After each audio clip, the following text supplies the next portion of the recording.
남편을 일찍 여의고 혼자 힘으로 키운 아들 태준이가 제 인생의 전부였습니다. 그 아들이 작년 봄에 드디어 결혼을 했어요. 새 며느리의 이름은 김은주. 처음 만났을 때는 참 얌전하고 예의 바른 아이라고 생각했는데 시간이 지날수록 그 아이의 진짜 모습을 보게 되었습니다. 태준이는 대기업에 다니는 과장급 직원이고 은주는 초등학교 교사입니다. 둘 다 안정적인 직업을 가진 괜찮은 조합이라고 생각했어요. 결혼식 때도 두 집안 모두 만족스러워했고 저 역시 마침내 아들이 좋은 짝을 만났다며 기뻐했습니다. 신혼집은 아들 직장 근처 아파트로 정했어요.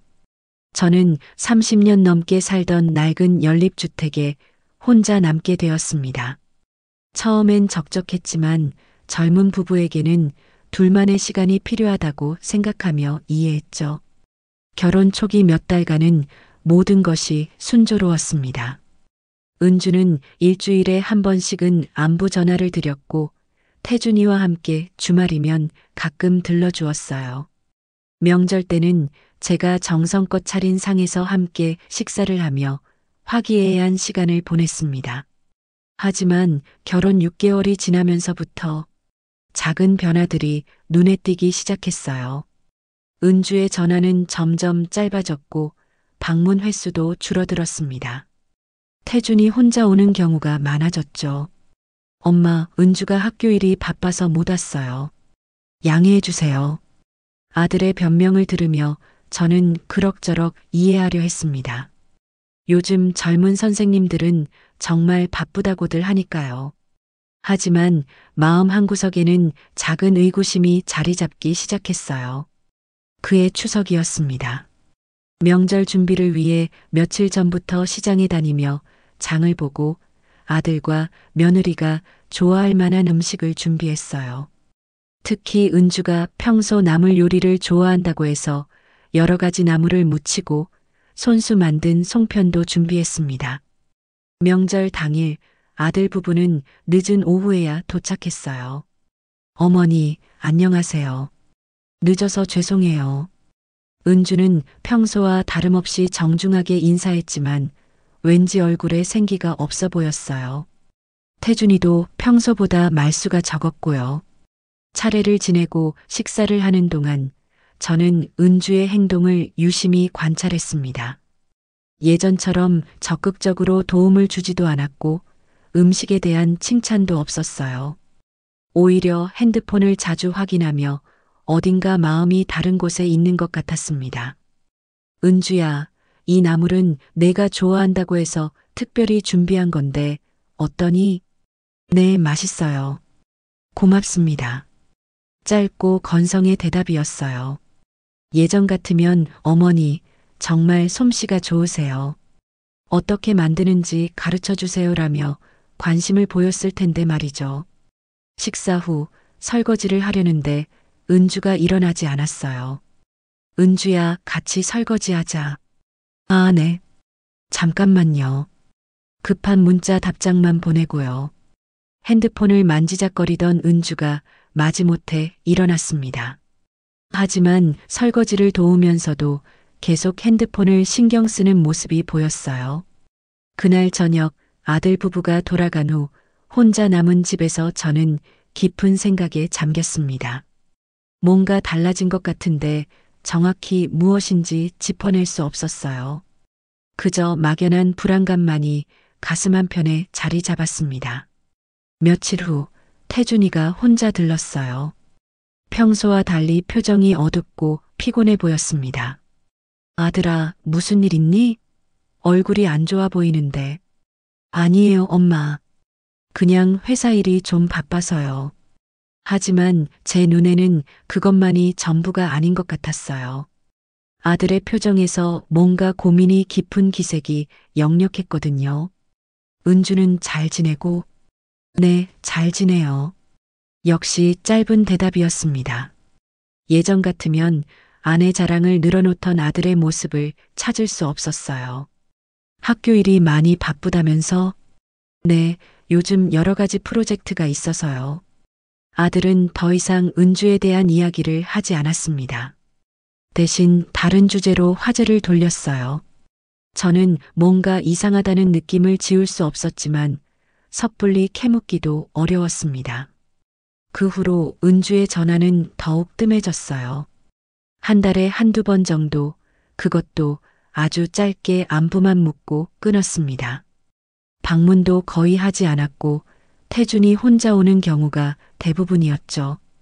어느 날은 태준이가 갑자기 저녁 때 찾아왔어요. 결혼 후 처음으로 혼자서 저녁 식사를 하러 온 것이었습니다. 엄마, 오늘 저녁 같이 먹어도 될까요? 그럼 당연하지. 근데 은주는 학교에 늦게까지 남아서 일해야 한다고 해요. 아들의 표정이 어두웠어요. 뭔가 말하고 싶어 하는 것 같았지만 쉽게 입을 열지 못하는 모습이었습니다. 저는 급히 아들이 좋아하는 음식들을 차려주었어요. 된장찌개에 제육볶음, 그리고 김치전까지. 오랜만에 아들과 둘이서 식사하는 시간이 반가우면서도 한편으로는 걱정이 앞섰습니다. 아들아, 혹시 은주와 사이에 무슨 일 있니? 태준이가 젓가락질을 멈추더니 한참 동안 말이 없었어요. 엄마, 결혼 생활이 생각보다 쉽지 않네요. 어떤 점에서? 글쎄요. 서로 생각이 다른 부분들이 많아서요. 구체적인 말은 하지 않았지만 아들의 표정에서 고민이 깊다는 것을 알 수 있었습니다. 저는 더 이상 추궁하지 않았어요. 아들이 힘들어하는 것 같은데 괜히 부담을 주고 싶지 않았거든요. 시간이 지나면 서로 맞춰가게 될 거야. 처음이니까 어려운 게 당연하지. 네, 엄마. 고마워요. 그날 밤 아들이 돌아간 후 저는 잠을 이루지 못했습니다. 뭔가 큰 문제가 생기고 있는 것 같은데 어떻게 도와줘야 할지 모르겠었어요. 아들 부부의 결혼 생활에 제가 직접적으로 개입할 수도 없는 노릇이고 그렇다고 모른 척 할 수도 없었죠. 며칠 후 우연히 동네 마트에서 은주를 만났습니다. 혼자 장을 보고 있는 은주의 모습은 예전보다 여위어 보였어요. 은주야, 안녕? 아, 어머니. 안녕하세요. 반갑게 인사했지만 은주의 표정에는 어딘지 모르게 어색함이 있었어요. 요즘 어떻게 지내니? 학교 일이 많이 바쁘다면서? 네, 그냥 지내요. 바쁘긴 하지만 괜찮아요. 태준이가 요즘 좀 피곤해 보이던데 집에서는 어떠니? 은주의 표정이 순간 굳어졌어요. 네, 회사 일이 많으신 것 같아요. 그래도 젊은 부부니까 서로 많이 대화하고 이해해가면서 살아야지. 네, 그래요. 은주의 대답은 점점 짧아졌고 빨리 그 자리를 벗어나고 싶어 하는 기색이 역력했어요. 그럼 저는 이만 가볼게요. 어머니도 건강하세요. 그래, 어서 가봐라. 태준이한테 안부 전해줘. 은주가 서둘러 사라지는 모습을 보며 저는 확신했어요. 분명 뭔가 문제가 있다는 것을요. 하지만 그것이 무엇인지 어떻게 해결해야 할지는 여전히 알 수 없었습니다. 그날 이후 저는 더욱 주의 깊게 아들 부부의 상황을 지켜보기로 했어요. 사랑하는 아들이 힘들어하는데 어머니로서 그냥 지켜볼 수만은 없었거든요. 결혼 후 첫 번째 겨울이 지나고 봄이 왔습니다. 태준이의 방문은 더욱 뜸해졌고 은주는 아예 얼굴을 보기 어려워졌어요. 가끔 태준이가 혼자 와서 식사를 하고 가는 것이 고작이었습니다. 어느 일요일 오후 태준이가 갑자기 찾아왔어요.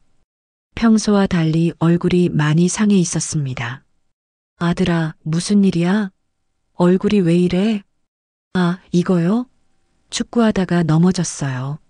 하지만 상처의 위치나 모양이 축구를 하다 생긴 것 같지 않았어요. 오히려 누군가와 몸싸움이라도 한 것처럼 보였습니다. 정말 축구하다가? 네, 엄마. 괜찮아요. 태준이는 더 이상 설명하지 않았습니다. 하지만 제 눈에는 뭔가 숨기고 있는 것 같았어요. 점심을 준비해 주면서 저는 조심스럽게 물어봤습니다. 은주는 어떻게 지내니? 태준이가 젓가락질을 멈추더니 한숨을 깊게 쉬었어요. 엄마, 결혼이 이렇게 어려운 건지 몰랐어요. 뭐가 어려워? 서로 너무 다른 것 같아요. 생각하는 방식부터 생활 패턴까지. 태준이는 처음으로 구체적인 이야기를 꺼내기 시작했습니다. 은주는 자기 일이 가장 우선이에요. 집안일은 거의 안 하고 제가 회사에서 돌아와도 관심이 없어요. 그냥 각자 살고 있는 기분이에요. 그래도 둘이 대화를 해봐야지. 결혼 초기니까 서로 맞춰가는 시간이 필요한 거야. 대화를 하려고 해도 은주가 항상 피곤하다고 해요. 주말에도 학교 일이 있다며 거의 집에 없고요. 태준이의 목소리에 깊은 실망감이 묻어났습니다. 혹시 은주 친정에서는 뭐라고 하니? 은주 부모님은 딸만 편들어요. 요즘 여자들은 다 그렇다. 이해해라라고만 하시고요. 저는 태준이의 상황이 점점 심각해지고 있다는 것을 느꼈어요. 하지만 함부로 조언하기도 어려웠습니다. 자칫 아들 부부 사이를 더 악화시킬 수도 있었거든요. 시간이 좀 더 필요할지도 몰라. 은주도 결혼 생활에 적응하느라 힘들 수 있어. 그런가요? 저만 힘든 게 아닐까요? 그럼 서로 이해하려고 노력하면 좋아질 거야. 하지만 속으로는 걱정이 컸어요. 아들의 표정을 보니 상황이 생각보다 심각해 보였거든요. 몇 주 후 태준이의 생일이 다가왔습니다. 저는 미리 은주에게 전화를 걸었어요. 은주야, 다음 주가 태준이 생일인데 우리 셋이서 함께 저녁 먹으면 어떨까? 아, 네. 언제요? 토요일 저녁에 집에서 해 먹을까? 아니면 밖에서 먹어도 좋고. 토요일이요? 잠깐만요. 한참 후에 은주가 대답했어요. 어머니, 죄송한데 그날 학교에 급한 일이 있어서요. 다른 날은 안 될까요? 그래. 그럼 일요일은 어떠니? 일요일도 친구 결혼식이 있어서요. 결국 태준이 생일은 저와 둘이서만 보내게 되었습니다. 아들이 얼마나 실망했는지 표정만 봐도 알 수 있었어요. 엄마, 괜찮아요. 은주도 나름 바쁜 일이 있나 봐요. 하지만 태준이의 목소리에는 서운함이 가득했습니다. 생일 저녁, 저는 태준이가 좋아하는 갈비찜을 정성껏 만들어 주었어요. 케이크도 사서 촛불을 켜고 생일 축하 노래도 불러주었습니다. 아들아, 생일 축하해. 항상 건강하고 행복해라. 고마워요, 엄마. 엄마 아니면 누가 이렇게 챙겨줄까요? 태준이의 말에서 깊은 외로움이 느껴졌어요. 신혼 부부의 남편이 이렇게 외로워해도 되는 건지 마음이 아팠습니다. 그날 밤 태준이는 평소보다 늦게까지 머물렀어요. 집에 가기 싫어하는 것 같았습니다. 아들아, 늦었으니까 어서 들어가. 은주가 걱정할 거야. 괜찮아요. 은주는 친구들이랑 늦게까지 있을 거예요. 생일인데도? 네. 아침에 축하한다는 말 한마디 하고 나갔어요. 저는 더 이상 무슨 말을 해야 할지 몰랐어요. 며느리에 대한 원망이 슬슬 생기기 시작했지만 아들 앞에서는 내색하지 않으려 했습니다. 며칠 후 동네 이웃 김 여사가 찾아왔어요. 순이야, 너희 며느리 요즘 어떻게 지내? 뭐 그냥 지내지. 왜? 어제 백화점에서 봤는데 남자랑 같이 있더라고. 순간 가슴이 철렁했어요. 남자요? 어떤 남자? 잘은 모르겠는데 젊은 남자더라고. 아는 사람인가 싶어서. 아, 그럼 학교 동료일 수도 있겠네요. 그런가? 그런데 분위기가 좀 그랬어. 마치 연인 같달까? 김 여사의 말에 머리가 복잡해졌어요. 설마 은주가 다른 남자와. 그런 생각을 하고 싶지 않았지만 최근의 상황들을 생각해 보니 의심이 들기 시작했습니다. 그날 저녁 태준이에게 전화를 걸었어요. 아들아, 요즘 은주랑 어떻게 지내니? 왜 갑자기요? 그냥 궁금해서. 비슷해요. 각자 바쁘게 지내고 있어요. 은주가 요즘 학교 일로 바쁜가? 네, 그렇다고 하네요. 왜 물으세요? 아니야, 그냥. 전화를 끊고 나서도 마음이 편치 않았어요. 김 여사의 말이 계속 머릿속에 맴돌았습니다. 며칠 후 또 다른 이웃분이 비슷한 이야기를 해왔어요. 은주를 다른 남자와 함께 있는 모습을 봤다는 것이었습니다. 순이야, 내가 괜한 말하는 건지 모르겠지만 혹시 너희 며느리가 다른 남자와. 무슨 소리예요? 그럴 리 없어요. 하지만 속으로는 불안해지기 시작했어요. 두 명이나 비슷한 이야기를 한다는 것은 뭔가 있다는 뜻일 수도 있었거든요. 그날 밤 저는 잠을 이루지 못했습니다. 혹시 정말로 은주가 바람을 피우고 있는 건 아닐까? 그래서 태준이한테 그렇게 무관심한 건 아닐까? 생각하면 생각할수록 모든 상황이 맞아떨어지는 것 같았어요. 하지만 확실한 증거도 없이 아들한테 이런 이야기를 할 수는 없었습니다.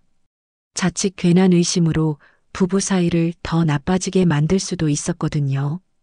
며칠 뒤 태준이가 또 혼자 찾아왔어요.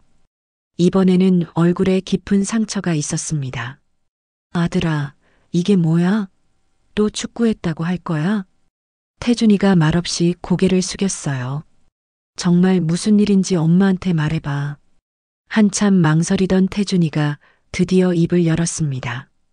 엄마, 은주가 바람을 피우고 있는 것 같아요. 충격이었어요.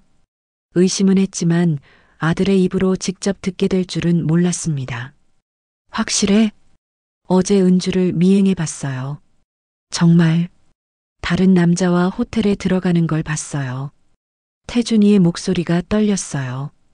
그래서 집에 가서 따져 물었더니 처음엔 부인하더니 나중에는 인정하더라고요. 그리고 이혼하자고 했어요. 뭐라고? 은주가 그 남자를 사랑한다고, 더 이상 저와는 살 수 없다고 했어요. 태준이가 울기 시작했어요. 제 마음도 무너져 내렸습니다. 그래서 얼굴이 그렇게 된 거야? 네. 화가 나서 소리를 지르다가 은주가 던진 재떨이에 맞았어요. 저는 아들을 안아주었습니다. 그동안 혼자서 얼마나 힘들었을까 생각하니 가슴이 미어졌어요. 엄마, 어떻게 해야 할까요? 일단 진정하자. 그리고 차근차근 생각해보자. 하지만 속으로는 은주에 대한 분노가 치밀어 올랐습니다. 어떻게 이런 일을 할 수 있을까?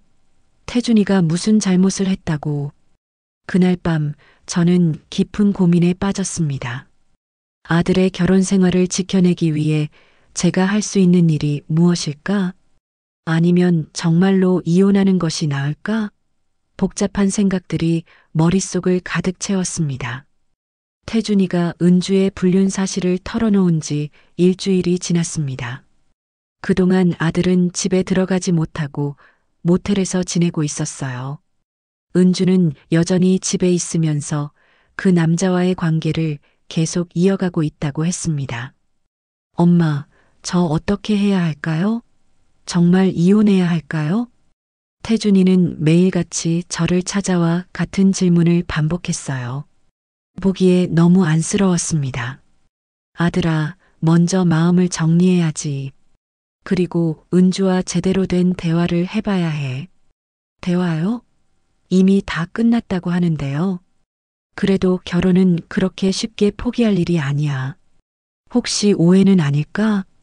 하지만 태준이가 직접 목격한 것이니 오해일 리는 없었어요.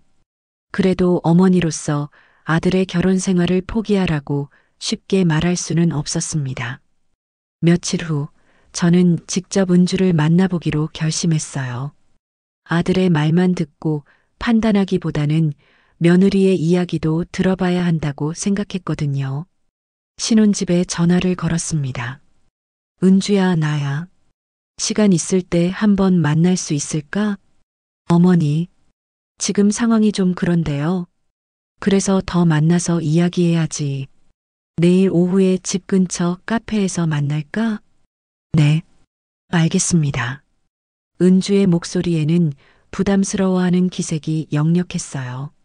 다음 날 오후 약속 장소인 카페에 도착했을 때 은주는 이미 와 있었어요. 얼굴이 많이 상해 있고 눈가가 부어 있었습니다. 며칠 동안 많이 울었나 보더군요. 어머니, 안녕하세요. 그래, 앉아라. 서로 마주 앉았지만 한동안 말이 없었어요. 먼저 입을 연 것은 은주였습니다. 어머니, 죄송해요. 뭐가 죄송해? 태준 씨한테, 그리고 어머니한테 실망을 안겨드려서요. 은주가 고개를 숙였어요. 하지만 저는 쉽게 용서할 수 없었습니다. 은주야, 정말 왜 그랬니? 태준이가 너한테 뭘 잘못했다고. 잘못한 건 없어요. 태준 씨는 좋은 사람이에요. 그럼 왜 다른 남자와? 은주가 눈물을 흘리기 시작했어요. 저도 모르겠어요. 처음엔 그냥 학교 선배였는데 상담을 받다 보니 점점 마음이 기울어졌어요. 상담? 네. 결혼 생활이 생각보다 어려워서 고민을 털어놓다 보니 은주는 결혼 후 느꼈던 답답함과 외로움에 대해 이야기했어요. 태준이와의 성격 차이, 시댁과의 관계에서 오는 스트레스 등등. 그래도 그렇다고 바람을 피워도 되는 거야? 아니에요. 저도 잘못한 거예요. 하지만 이미 돌이킬 수 없을 만큼 깊어졌어요. 그 남자를 사랑한다는 거야? 네. 죄송하지만 그래요. 저는 할 말을 잃었어요. 며느리가 이렇게 솔직하게 인정할 줄은 몰랐거든요. 그럼 태준이는 어떻게 하려고? 이혼하는 게 서로에게 좋을 것 같아요. 태준 씨도 더 좋은 사람 만날 수 있을 거예요. 너 지금 무슨 말 하는 거야? 결혼을 장난으로 생각해? 은주가 더 크게 울기 시작했어요. 어머니, 정말 죄송해요. 하지만 저는 더 이상 태준 씨와 살 수가 없어요. 거짓으로 살기는 더 힘들어요. 카페에서 1시간 정도 이야기를 나눴지만 은주의 마음을 돌릴 수는 없었어요. 이미 그 남자에게 완전히 마음이 가 있었고 태준이와의 결혼 생활을 계속할 의지가 전혀 없었습니다. 집으로 돌아오는 길에 마음이 무거웠어요. 아들에게 이 사실을 어떻게 전해야 할까? 태준이가 얼마나 상처받을까? 그날 저녁 태준이가 찾아왔을 때 저는 은주와의 대화 내용을 그대로 전했습니다. 정말 그렇게 말했어요? 그래. 미안하다. 태준이가 주저앉았어요. 그동안 혹시 모르는 희망을 품고 있었나 봅니다. 엄마, 제가 뭘 잘못한 걸까요? 아니다, 아들아. 너는 잘못한 게 없어. 그럼 왜 저한테서 떠나려고 하는 거예요? 저도 답할 수가 없었어요. 세상 일이라는 게 항상 논리적이거나 공정한 것만은 아니니까요. 다음 주 태준이는 이혼 소송을 준비하기 시작했어요. 변호사를 찾아가서 상담을 받고 필요한 서류들을 준비했습니다. 엄마, 위자료는 많이 받을 수 있을까요? 그럼 은주 잘못이 명백한데 당연히 받아야지. 하지만 제 마음은 복잡했어요. 위자료를 받는다고 해서 아들의 상처가 아물 수 있을까? 그리고 은주도 한때는 제가 딸처럼 생각했던 아이인데 한 달 후 이혼 조정 날짜가 잡혔습니다. 태준이는 그날을 위해 열심히 준비했어요.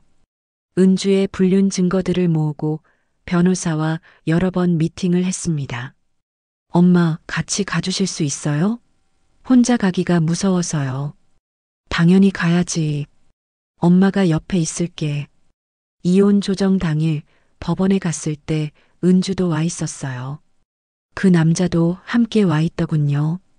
처음 보는 얼굴이었는데 태준이보다 나이가 좀 많아 보였어요. 조정실에서 양쪽이 마주 앉았을 때 분위기가 살벌했어요. 태준이는 분노에 찬 눈으로 은주를 바라봤고 은주는 고개를 숙인 채 태준이와 눈을 마주치지 못했습니다. 조정관이 양쪽의 이야기를 들었어요. 태준이 측에서는 은주의 불륜을 입증하는 증거들을 제시했고 은주 측에서는 결혼 생활의 불화를 주장했습니다. 이혼에는 양쪽이 합의한 상태입니까? 네, 합의했습니다. 은주가 먼저 대답했어요. 위자료와 재산 분할은 어떻게 하시겠습니까? 태준이 측 변호사가 나섰어요. 불륜으로 인한 이혼이므로 위자료 3천만 원을 요구합니다. 3천만 원이요? 너무 많은 것 아닌가요? 은주 측 변호사가 반박했어요. 제 의뢰인이 정신적 피해를 많이 받았습니다. 게다가 신혼집 전세금도 제 의뢰인이 전액 부담했고요. 1시간 넘게 실랑이가 벌어졌어요. 결국 위자료 2천만 원과 전세금 전액 반환으로 합의가 되었습니다. 조정이 끝나고 법원을 나서는데 은주가 태준이에게 다가왔어요. 태준 씨, 정말 미안해요. 됐어요. 이제 남남이니까 신경 쓰지 마세요. 태준이의 목소리는 차가웠어요. 그동안 고마웠어요. 행복하게 살아요. 당신도요. 짧은 대화였지만 그것이 두 사람의 마지막 대화가 되었습니다.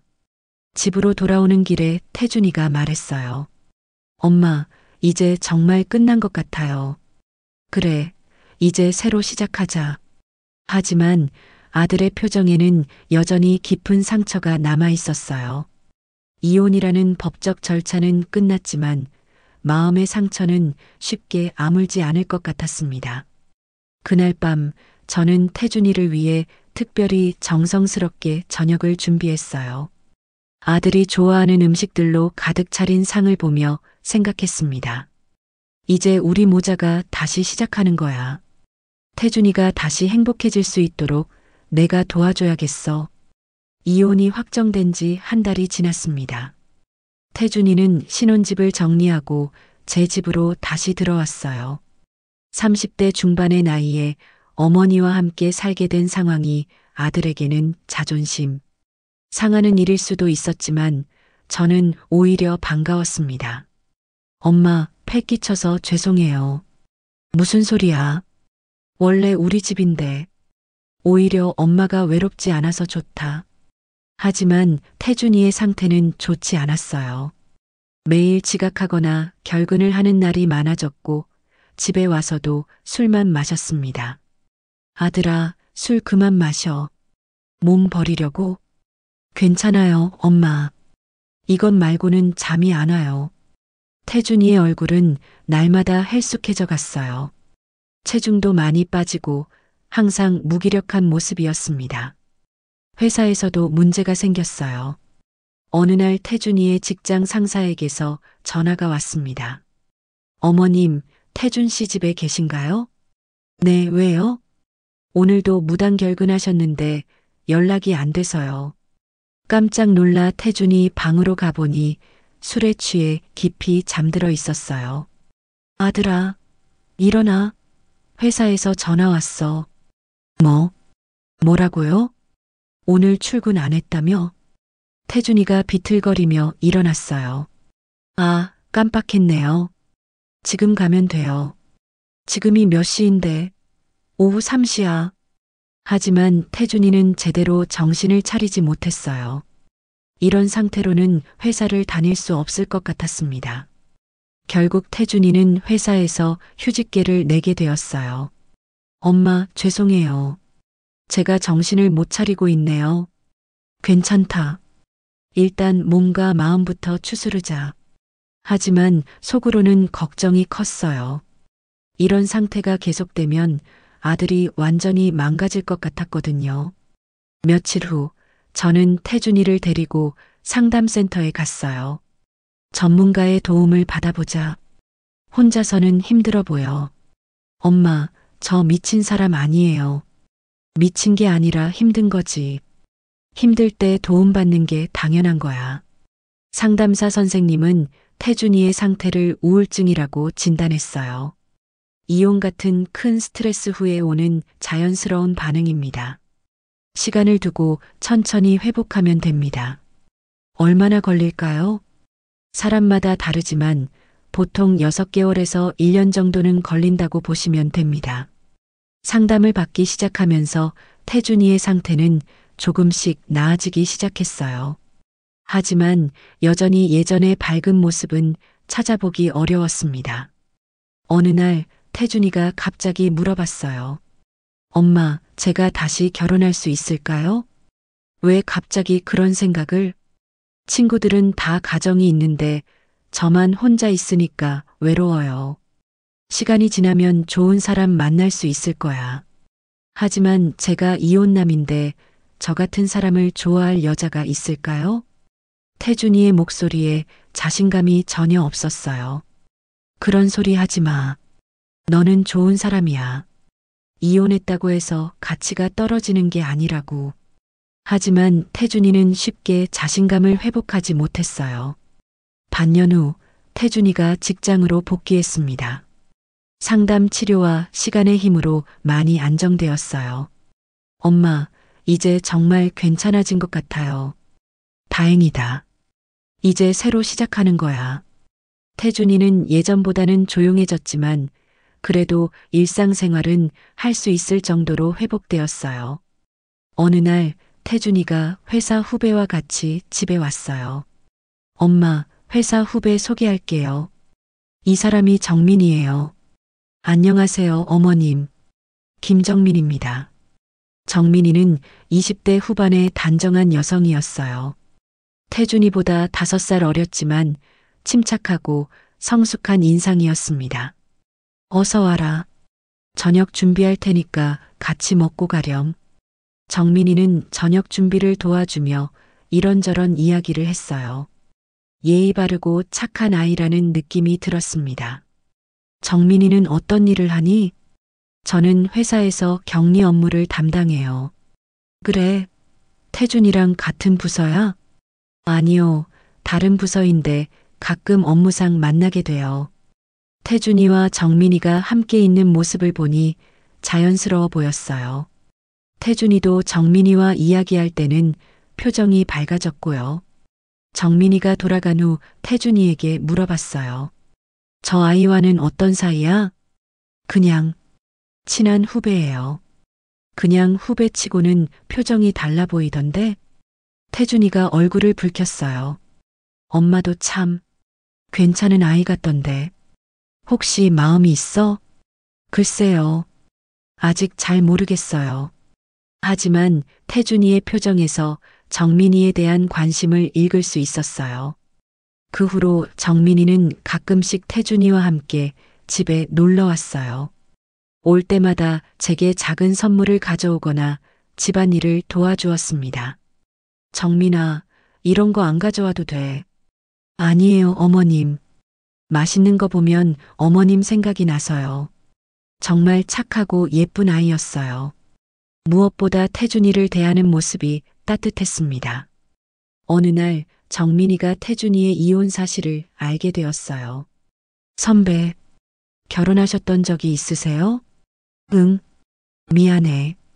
말 안 했네. 괜찮아요. 힘드셨을 텐데. 정민이는 태준이의 과거를 알고도 전혀 달라지지 않았어요. 오히려 더 따뜻하게 대해주는 것 같았습니다.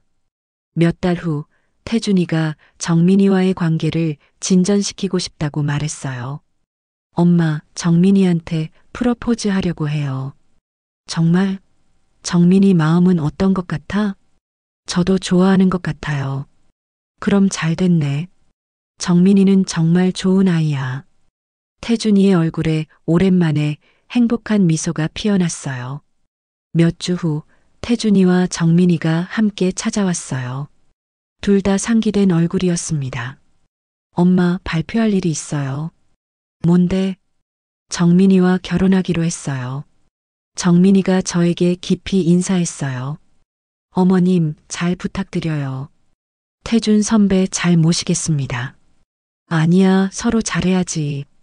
정민아, 우리 태준이 좀 모자란 데가 있는데 잘 봐줘. 어머님, 선배는 정말 좋은 분이에요. 정민이의 진심 어린 말에 감동했어요. 정말로 태준이를 아끼고 있다는 게 느껴졌거든요.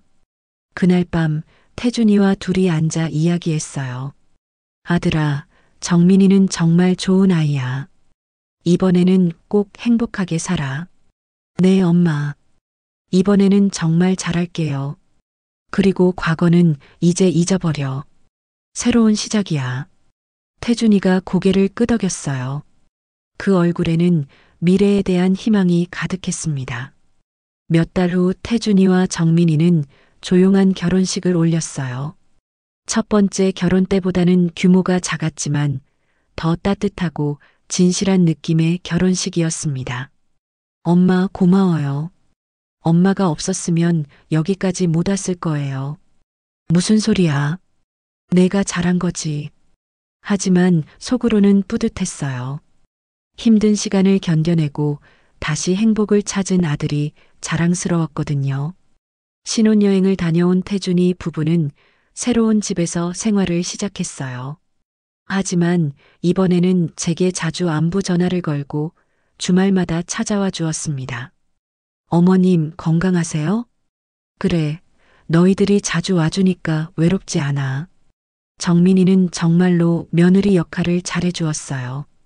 아픈 데는 없는지 항상 관심을 가져주고 계절이 바뀔 때마다 옷이나 건강식품을 사다 주었습니다. 무엇보다 태준이를 진심으로 사랑하고 있다는 게 느껴져서 마음이 편했어요. 1년 후 정민이가 임신 소식을 전해왔습니다. 어머님, 저희에게 아기가 생겼어요. 정말 축하한다. 드디어 손자나 손녀를 볼 수 있다는 생각에 너무 기뻤어요. 태준이도 아빠가 된다는 소식에 무척 흥분해했습니다. 엄마, 저 아빠 돼요. 믿어져요? 그럼 잘 키워야지. 이렇게 해서 저희 가족은 다시 행복을 되찾았습니다. 비록 힘든 시간이 있었지만 그 시간들이 있었기에 지금의 행복이 더 소중하게 느껴졌어요. 정민이가 임신 7개월이 되었을 무렵이었어요. 배가 제법 불러온 정민이를 보면 마음이 흐뭇했습니다. 태준이도 아내를 극진히 챙기며 예비 아빠로서의 역할에 충실했고요. 어머님, 태명을 뭘로 지을까요? 글쎄, 태준이 아빠가 정하는 게 좋겠지. 저는 봄이면 어떨까 해요. 봄에 태어날 예정이니까요. 정민이의 얼굴에는 모성애가 가득했어요. 뱃속의 아이를 정말 기다리고 있다는 게 느껴졌습니다. 그런데 어느 날 마트에서 장을 보던 중에 깜짝 놀랄 일이 일어났어요. 계산대에서 줄을 서 있는데 앞에 선 여자가 돌아보더니 저를 알아보는 거예요. 어머님? 어머님 맞으시죠? 그 여자는 다름 아닌 은주였습니다. 2년 만에 보는 전 며느리였어요. 은주야. 어머님 안녕하세요.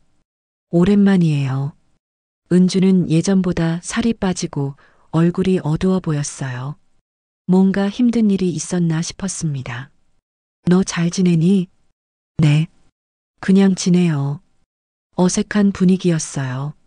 서로 할 말을 찾지 못하고 있다가 은주가 먼저 입을 열었습니다. 태준 씨는 잘 지내세요? 그래, 재혼했어. 은주의 표정이 순간 굳어졌어요. 아, 그러셨구나요. 잘 됐네요. 하지만 그 말에는 진심이 느껴지지 않았어요. 너는 그 사람이랑 잘 지내고? 그건 좀 복잡해요. 은주의 대답이 애매했어요. 뭔가 상황이 좋지 않은 것 같았습니다. 시간 있으면 차라도 한잔할까? 왜 그런 제안을 했는지 저도 모르겠어요.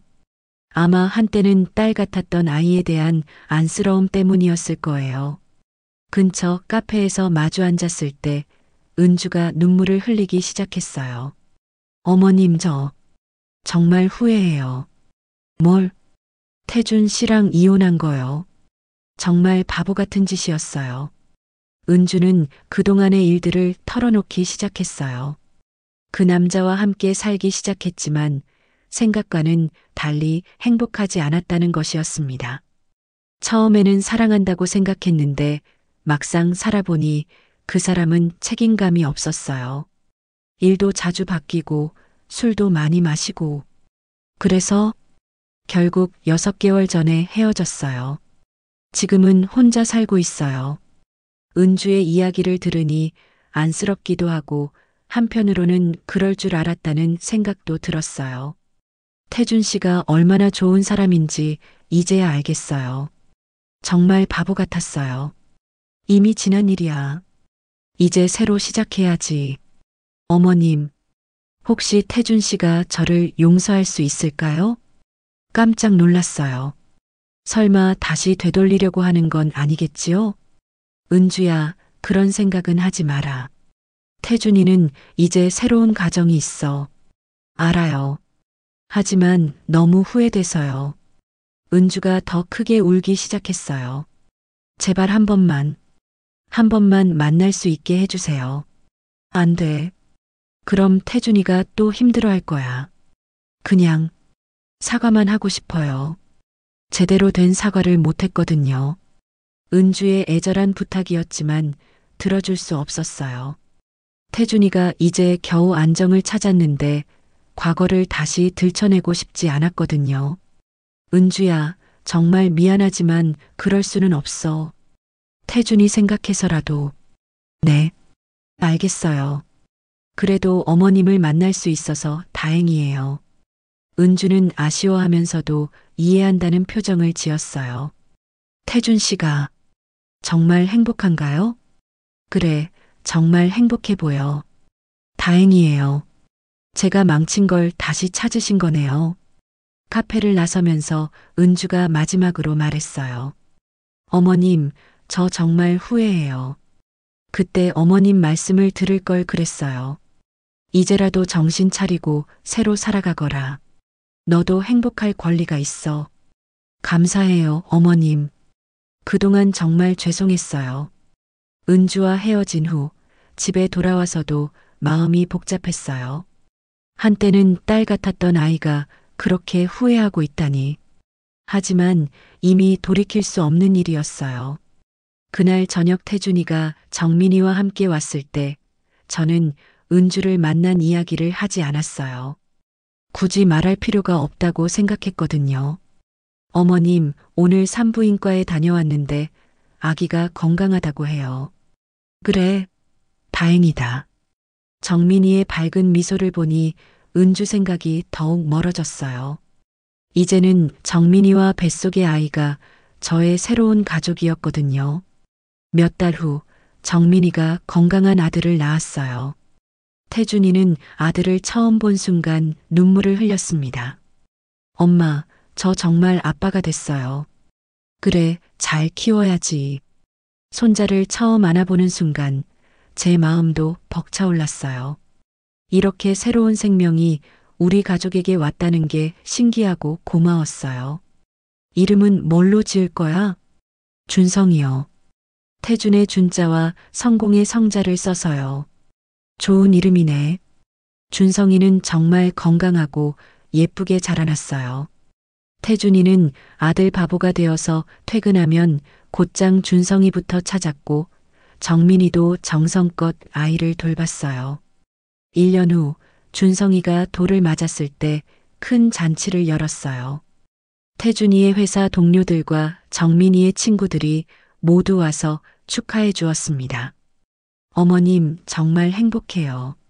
이런 날이 올 줄 몰랐어요. 정민이의 말에 저도 감동했어요. 정말로 행복한 가정을 이루고 있었거든요. 그런데 준성이 돌잔치 며칠 후 뜻밖의 전화가 걸려왔어요. 은주에게서였습니다. 어머님, 저 은주예요. 은주야? 무슨 일이야? 어머님, 저 결혼해요. 깜짝 놀랐어요. 몇 년 전에 만났을 때는 그렇게 힘들어했는데 말이에요. 정말? 누구랑? 학교 교장 선생님이에요. 좋은 분을 만났어요. 그래, 축하한다. 어머님께 꼭 말씀드리고 싶어서 전화드렸어요. 이제 정말 새로 시작하려고요. 은주의 목소리가 예전보다 밝아 보였어요. 잘 됐네. 이번에는 행복하게 살아라. 네, 그럴게요. 그리고 태준 씨도 아기 낳았다고 들었어요. 축하해 주세요. 그래, 전해줄게. 어머님, 그동안 정말 감사했어요. 어머님의 따뜻한 마음 잊지 않을게요. 전화를 끊고 나서 마음이 후련했어요. 은주도 이제 진정한 행복을 찾은 것 같았거든요. 그날 밤 태준이에게 은주의 재혼 소식을 전했어요. 그래요? 잘 됐네요. 태준이는 담담하게 반응했어요. 이미 과거의 일이 되어버린 것 같았습니다. 너도 마음이 편해지겠다. 네, 이제 정말 다 끝난 기분이에요. 준성이가 3살이 되었을 무렵이었어요. 태준이와 정민이의 결혼 생활도 안정되고 저도 손자 돌보는 재미로 살고 있었습니다. 모든 것이 평화로웠죠. 그런데 어느 날부터 정민이의 태도가 조금씩 변하기 시작했어요. 처음에는 육아 스트레스 때문인가 했는데 시간이 지날수록 예전과는 다른 모습을 보였습니다. 어머님, 오늘은 준성이를 어린이집에 맡기고 친구들이랑 만나려고 해요. 그래, 어서 가렴. 엄마도 가끔은 쉬어야지. 처음에는 당연하다고 생각했어요. 젊은 엄마가 24시간 아이만 봐야 하는 건 힘든 일이니까요. 하지만 점점 빈도가 잦아졌어요. 주중에도 주말에도 약속이 있다며 준성이를 맡기고 나가는 일이 많아졌습니다. 정민아, 요즘 약속이 많네? 네, 학창시절 친구들이랑 모임이 있어서요. 태준이도 처음에는 아내를 이해해 주려 했어요. 엄마, 정민이도 스트레스 받을 수 있잖아요. 이해해 주세요. 하지만 시간이 지날수록 상황은 더 심해졌어요. 정민이는 집에 있는 시간보다 밖에 있는 시간이 더 많아졌습니다. 어느 날 준성이가 열이 많이 났어요. 정민이에게 전화했지만 받지 않았습니다. 태준아, 준성이가 아픈데 정민이 연락이 안 돼. 제가 일찍 퇴근할게요. 태준이가 서둘러 집에 와서 준성이를 병원에 데려갔어요. 다행히 큰 병은 아니었지만 엄마가 없어서 준성이가 많이 울었습니다. 밤 늦게 정민이가 들어왔을 때 태준이가 조용히 말했어요. 정민아, 준성이가 아팠는데 연락이 안 됐어. 아, 미안해. 핸드폰을 못 봤어. 요즘 너무 자주 나가는 거 아니야? 뭐야, 나 감시하는 거야? 정민이가 갑자기 화를 냈어요. 예전과는 전혀 다른 모습이었습니다. 감시가 아니라 걱정되는 거야. 준성이도 엄마가 필요하고, 나도 내 인생이 있어. 아이만 보고 살 수는 없다고. 정민이의 목소리가 높아졌어요. 준성이가 깨서 울기 시작했습니다. 그날 이후로 태준이와 정민이 사이에는 냉기가 돌기 시작했어요. 정민이는 더욱 자주 외출했고 태준이는 점점 침울해졌습니다. 엄마, 정민이가 달라진 것 같아요. 어떻게? 예전에는 안 그랬는데 요즘은 짜증을 많이 내고 집에 있기 싫어해요. 저도 느끼고 있었어요.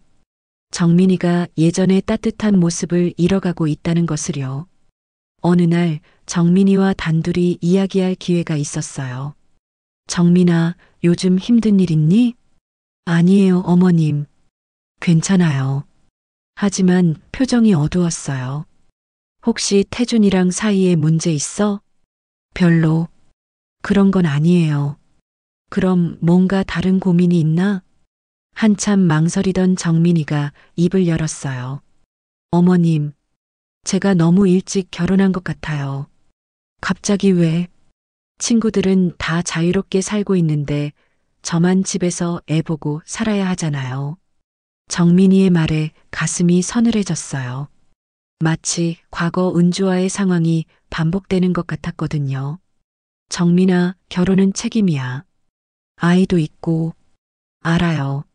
하지만 가끔은 자유로웠던 시절이 그리워요.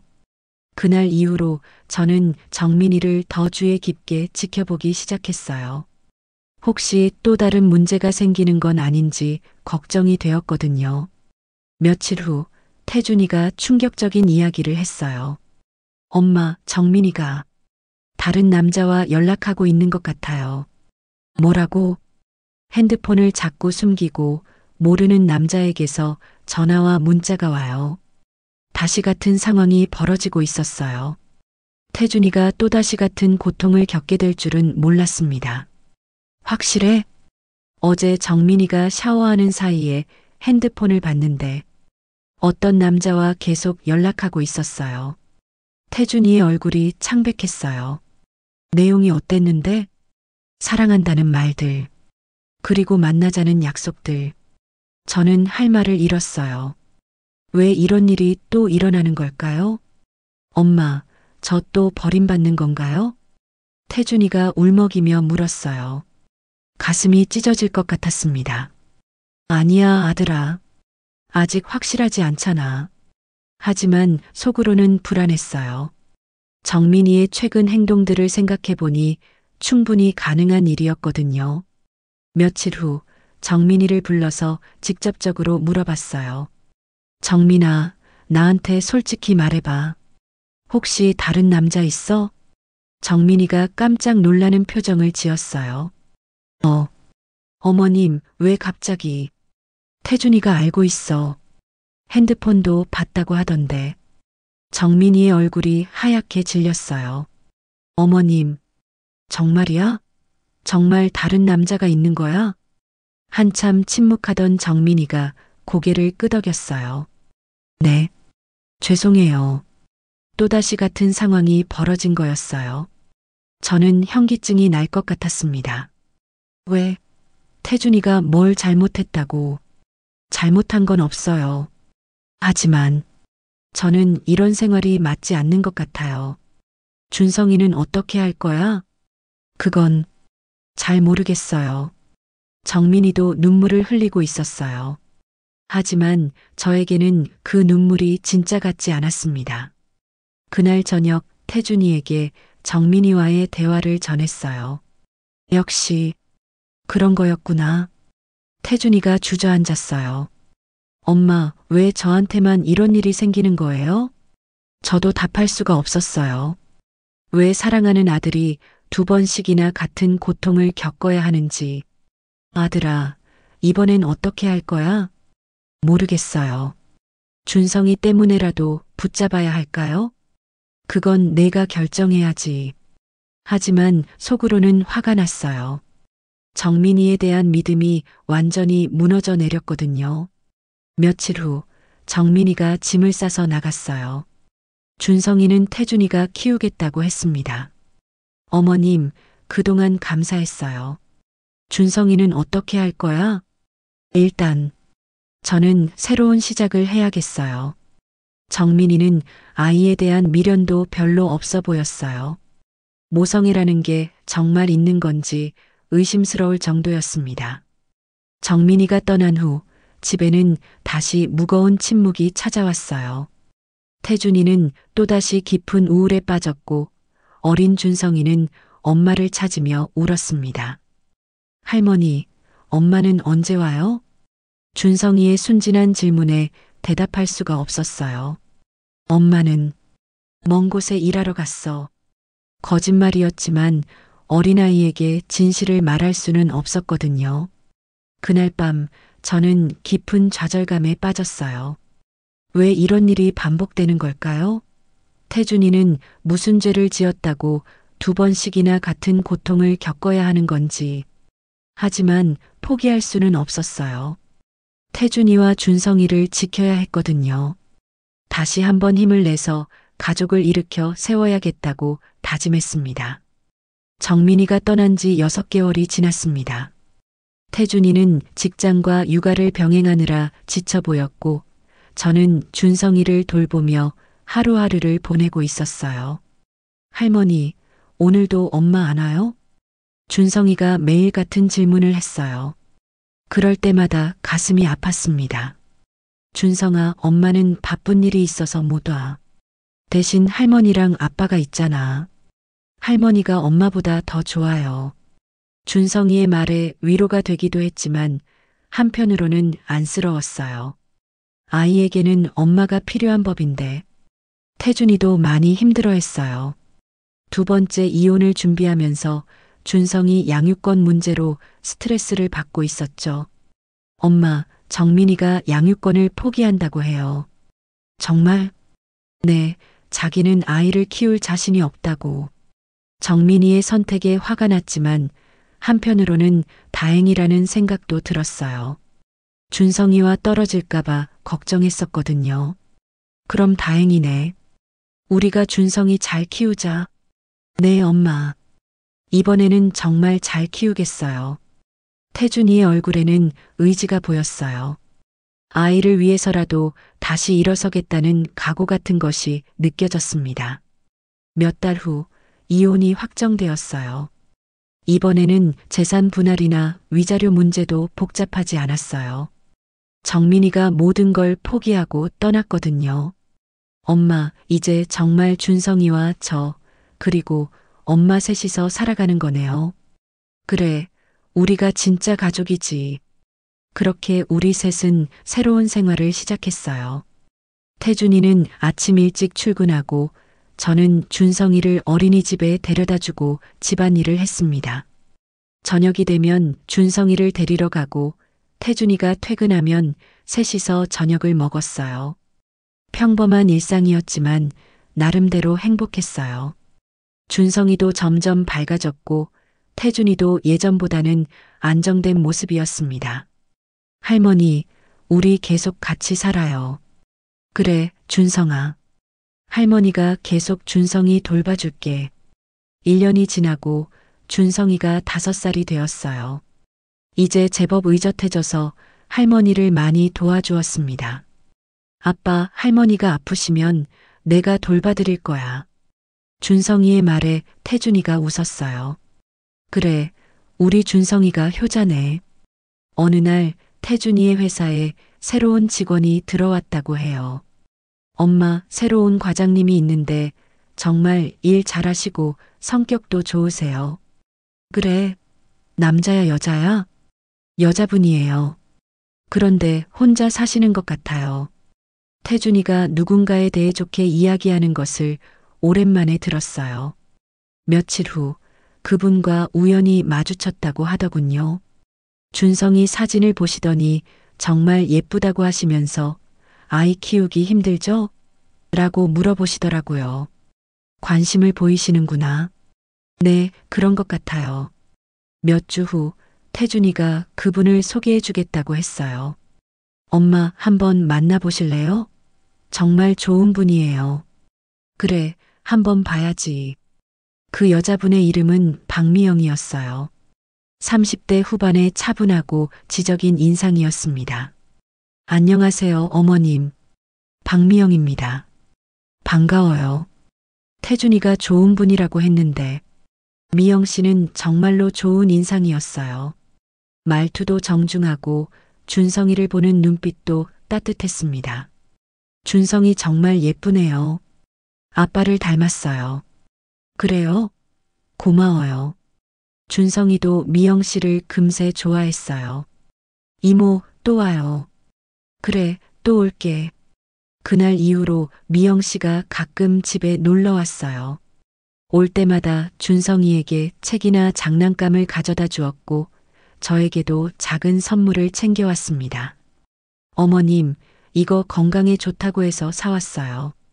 고마워요. 이런 거 안 가져와도 되는데. 아니에요. 어머님께서 준성이 키우시느라 고생 많으시잖아요. 미영 씨는 정말로 마음씨 좋은 사람이었어요. 준성이도 미영 씨를 진짜 이모처럼 따랐습니다. 몇 달 후 태준이가 미영 씨와의 관계를 발전시키고 싶다고 말했어요. 엄마, 미영 씨가 어떠세요? 좋은 분 같은데. 그럼 진지하게 만나봐도 될까요? 내 마음이지. 하지만 신중하게 해. 네, 이번에는 정말 신중하게 할게요. 태준이와 미영 씨는 천천히 관계를 발전시켜 나갔어요. 급하지 않게 서로를 충분히 알아가며 시간을 보냈습니다. 1년 후 두 사람은 결혼하기로 했어요. 이번에는 정말 신중하게 결정한 것이었습니다. 어머님, 제가 준성이 엄마가 되어도 될까요? 미영아, 고마워. 잘 부탁한다. 미영 씨는 준성이를 정말로 자신의 아들처럼 사랑했어요. 친엄마보다 더 따뜻하게 돌봐주었습니다. 결혼식은 조용하게 치렀어요. 준성이가 반지를 나르는 역할을 했는데 너무 귀여웠어요. 할머니, 이제 진짜 엄마가 생긴 거예요? 그래, 미영 이모가 이제 준성이 엄마야.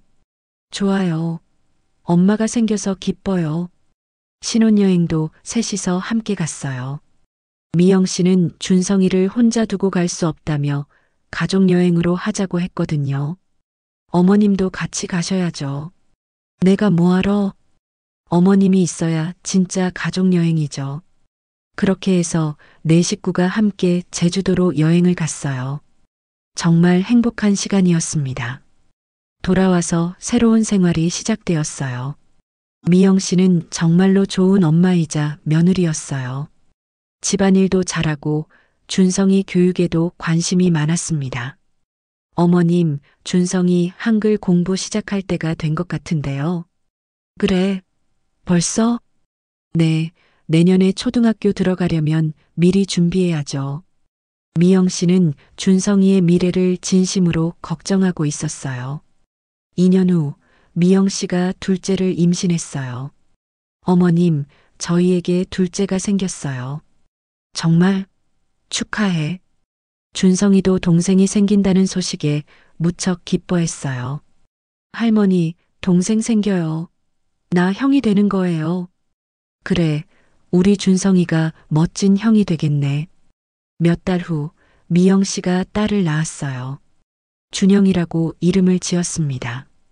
이제 정말로 완전한 가족이 되었어요. 태준이, 미영 씨, 준성이, 준영이, 그리고 저까지 5 식구의 따뜻한 가정이었습니다. 어느 날 준성이가 말했어요. 할머니, 우리 가족이 제일 좋아요. 왜? 엄마도 좋고, 아빠도 좋고, 동생도 귀엽고, 할머니가 제일 좋아요.